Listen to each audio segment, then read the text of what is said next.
जय माता की भक्तों, आप एवं आपका परिवार सुखी रहे, समृद्ध रहे, यही प्रार्थना है माँ भगवती से। मित्रों, अगर आपके घर में दरिद्रता आ गई है, काम धंधे सब अगर आपके अस्त व्यस्त हो गए हैं, लक्ष्मी में अगर रुकावट हो गई है और दरिद्रता आपके घर में इस प्रकार से आ गई है कि आप हर प्रकार से टूट चुके हैं, घर में लक्ष्मी का आवागमन बंद हो गया है, परिवार में अशांति रहने लग गई है। क्योंकि अगर व्यक्ति के पास धन का आगमन अगर रुक जाएगा तो पूरा परिवार ऑटोमेटिक अस्त व्यस्त होने लग जाएगा, क्योंकि उसका दिमाग है वो काम नहीं करता है और घर में लड़ाई झगड़े, घर में अशांति, ग्रह कलेश, हर प्रकार से परेशानियां आने लग जाती है। तो अगर आपके घर में दरिद्रता आ गई है, घर में अगर पैसों की बिल्कुल रुकावट लग गई है, आपको इधर उधर जाने का, आपके पास किराए का पैसा तक नहीं है और घर में खान पान के लिए व्यवस्था जुटाना भी अगर मुश्किल हो गया है, तो मित्रों हताश होने की जरूरत नहीं है। आप सीधे देवादिदेव महादेव की शरण में चले जाएं, वही दीनानाथ आपकी हर समस्या का समाधान करेंगे। तो मित्रों, आज मैं जो उपाय बता रहा हूं वो इन तमाम परेशानियों का उपाय है। अगर आपके घर में दरिद्रता आ गई है, पैसों से आप तंगी में रहने लग गए हो, हर प्रकार से आप परेशान हो, तो आप इस उपाय को करें आस्था और विश्वास के साथ, जरूर ही आपको इसका बहुत ही अच्छा फल प्राप्त होगा। मित्रों, एक प्रसंग सुनाता हूं मैं आपको कि मंदार और शमी, मंदार जिसको आग का वृक्ष बोलते हैं और शमी जिसको शनि वृक्ष भी बोलते हैं, आग और शमी दोनों ने घोर तपस्या की देवादिदेव महादेव की। तो उस तपस्या से देवादिदेव महादेव अति प्रसन्न हुए और प्रसन्न होने के बाद उन्होंने दोनों को वरदान दिया कि सुनो शमी, सुनो मंदार, अगर मंदार तुम्हारा पुष्प और शमी अगर तुम्हारा पत्र अगर कोई भूल कर भी अगर मेरे शिवलिंग पर समर्पित करेगा तो मैं उसे हजारों अश्वमेध यज्ञ का फल दूंगा। तो शमी और मंदार का इतना महत्व है, यह शिव पुराण कहती है। तो मित्रों, जो भी कार्य आप करो वो श्रद्धा और विश्वास के साथ करना।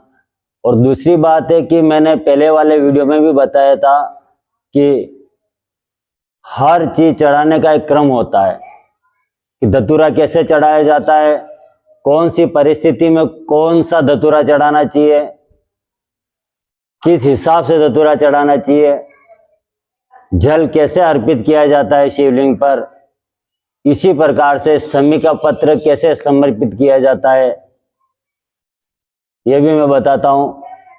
शमी पत्र जब देवादिदेव महादेव का आप स्नान ध्यान करवा कर पूरा श्रृंगार प्रभु के कर दो, गुलाल, अबीर, धतूरे, भंग, जो भी चढ़ाना हो वो संपूर्ण श्रृंगार करवा दो, उसके बाद में फिर शमी का पत्र चढ़ाना। तो शमी पत्र चढ़ाने का भी एक बहुत ही बड़ा महत्व है और शमी पत्र को कैसे चढ़ाना ये मैं आपको बताता हूं कि अब मित्रों मैं बताता हूं आपको कि शमी कैसे चढ़ाया जाता है। और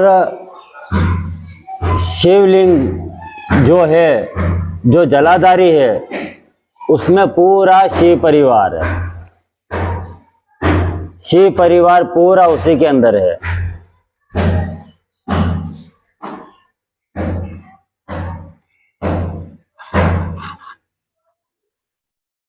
जैसे ये शिवलिंग है और ये पूरी माँ उमा का हस्तकमल है। ये पूरा हस्तकमल है जिसको अपन जरेली बोलते हैं और जलाधारी भी बोलते हैं। तो ये पूरा माँ भगवती का हस्तकमल हो गया। और ये जो जलाधारी है जहाँ से जल निकलता है, कभी भी भक्तों भूल कर भी आपको इसको लांघना नहीं चाहिए। अगर आप इसको लांघोगे तो आपको बहुत ही बड़ा दोष लगेगा, बहुत ही बड़े पाप के भागीदारी आप बनोगे। अब ये जलाधारी है तो इधर जो राइट साइड है जलाधारी के, इस राइट साइड के अंदर गणनायक गणराज गजानन जी का वास है, गणेश जी का वास है राइट के अंदर। और लेफ्ट साइड के अंदर कार्तिक स्वामी का वास है। पूरा शिव परिवार इसी के अंदर है।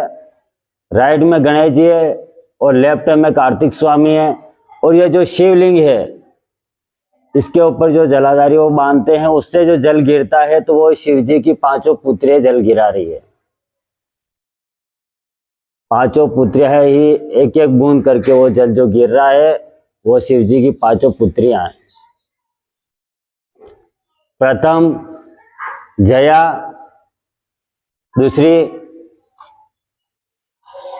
विशरा, तीसरी शामरीवारी, चौथी धोतली और 5वीं देव। ये 5 पुत्रियां भी उसी जलाधारी शिवलिंग के अंदर समावेश है उनका। और जो ये शिवलिंग है इसके जो यहाँ बीच में सेंटर में, वहाँ देवादिदेव महादेव की सबसे छोटी पुत्री अशोक सुंदरी का वास है। तो मित्रों, अगर आपको अनिद्रा की समस्या है, रात्रि को आपको नींद नहीं आती है और आप करवटें बदलते हो, तो आप इन 5 देवियों का नाम लेके सो जाए, आपको नींद आएगी। ये मैं नहीं कह रहा हूँ, शिव पुराण कह रही है।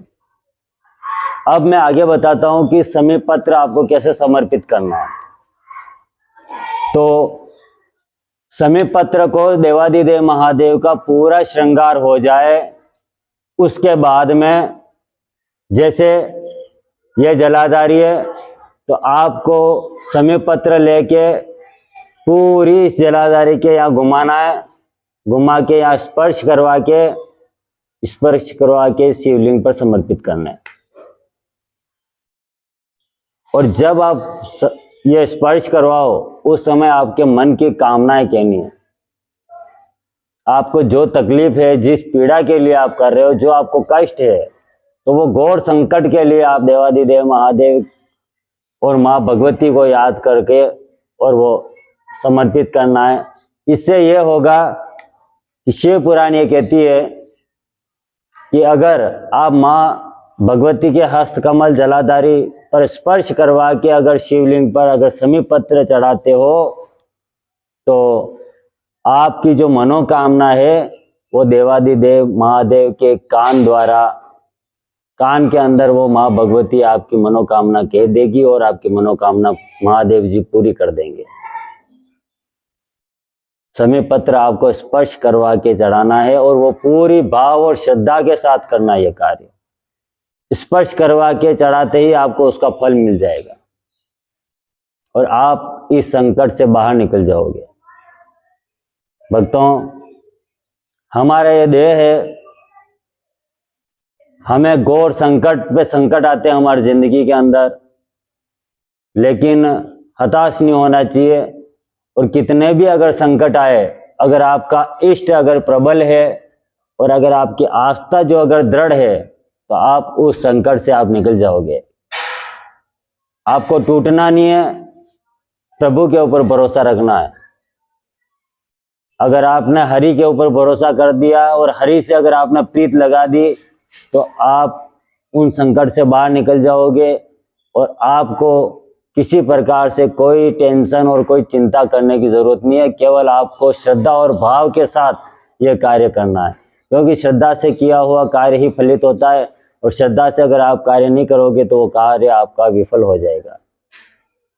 और ये जो उपाय बता रहा हूं इसको एक टोटका समझकर मत करना, पूरी श्रद्धा से करना। तो मित्रों, इस छोटे से उपाय को एक बार करके देखो, आप इसका प्रैक्टिकल करके देखो कि इसका कितना फायदा होता है। करने में क्या जा रहा है, आप केवल करके देखो, तुरंत आपको इसका फल मिलेगा। बस करना कुछ नहीं है, आपको समी पत्र स्पर्श करवा के शिव जी के ऊपर चढ़ाना है। देवाधिदेव महादेव बोले शंभु आपकी हर मनोकामना पूरी करेंगे। आप एवं आपका परिवार सुखी रहे, समृद्ध रहे, यही प्रार्थना है माँ भगवती से। वीडियो को लाइक और शेयर करें ताकि आगे भक्तों तक भी ये वीडियो पहुंच सके और वो इन उपायों को करके अपने खुद का कल्याण कर सके। जय माता की।